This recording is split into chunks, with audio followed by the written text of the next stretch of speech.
more and more YouTubers in Canada are talking about why people are leaving Canada, why they are leaving Canada, and even showing some of the problems that we are facing in Canada. First of all, it's important to know who are those YouTubers. Most of them are either Canadians or new Canadians, so immigrants like me, and they are talking about like people who know really Canada, who have been born here, raised here, and know everything.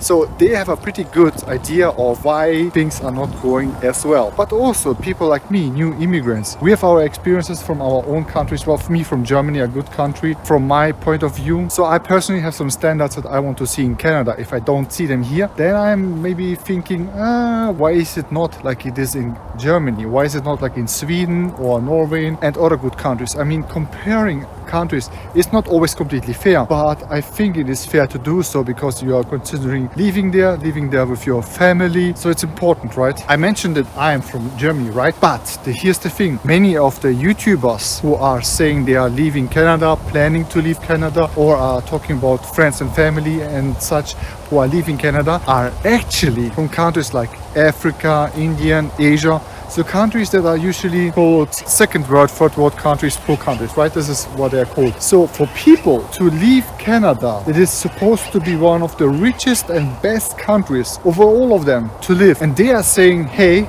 I'm going to leave. They are considering to leave to America. Of course, this is one of the first choices. Australia, Europe, or actually many of them are saying they want to go back to India, go back to Africa, because they are saying they will have a better life there than they will have here in Canada. So some of the YouTubers, they are explaining why they are leaving and their friends, and they are really going into details and saying what is in their opinion going wrong here in Canada or maybe a whole of North America and the Western world, and what are the problems they are facing and others. Some of them I can't say here, you have to watch them for yourselves, but some are saying stuff like, well, poverty, criminality, homelessness, racism, and other things that they are facing. And they are saying, well, if I go back to my own country, I can have a better life there. I can maybe earn less money there, but the life overall is better there.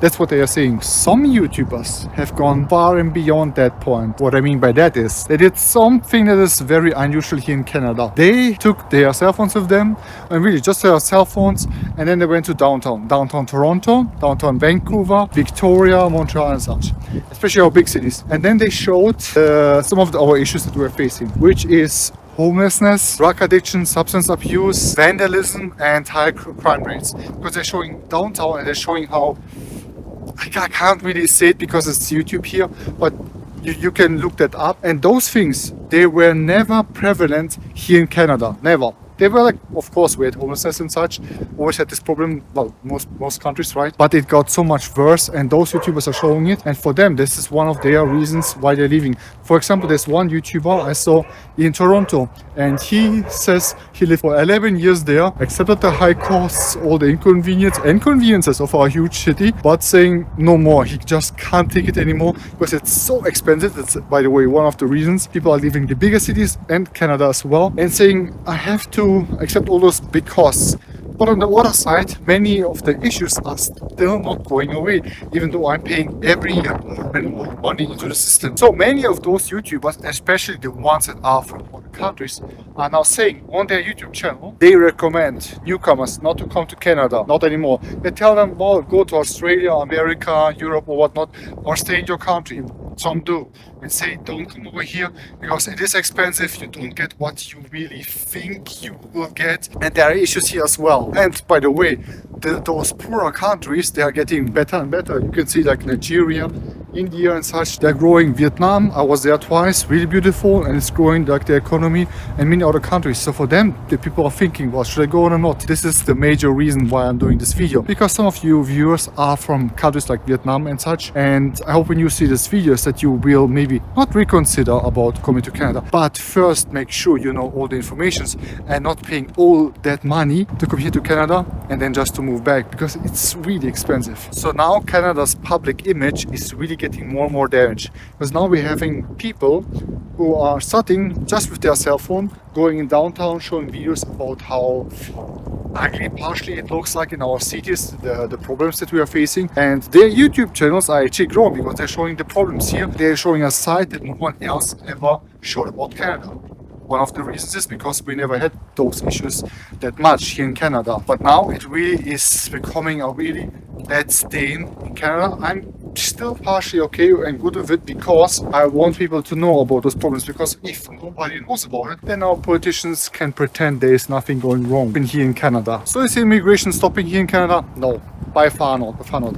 Actually, the immigration in Canada is now huge. The lineups are huge, and the government is actually overworked, I can tell, because if you have to apply for some documents, which I had recently, because I'm traveling soon, and all the government departments, if it's federal or provincial, they are overworked because there are so many applicants, not for just immigration, but for some documents here within what they need for immigration, for spouse and whatnot. So it's huge. However, there's one thing that really changed, and this is that we have now less and less highly skilled, qualified immigrants and less rich immigrants that are coming to Canada. This is a big problem because immigration has brought Canada every year, I'm not sure what the number is, it's not completely official, but it's hundreds of millions of dollars every year. It is really, you can believe me, because first of all, people are coming here to visit, just to see how Canada is, and then they spend money here.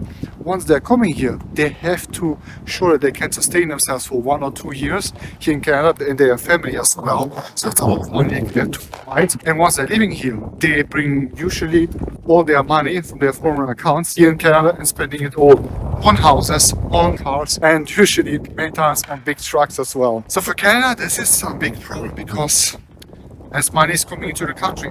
Thank you for watching. I hope this was helpful for you, and I hope to see you in the next video. Until then, bye.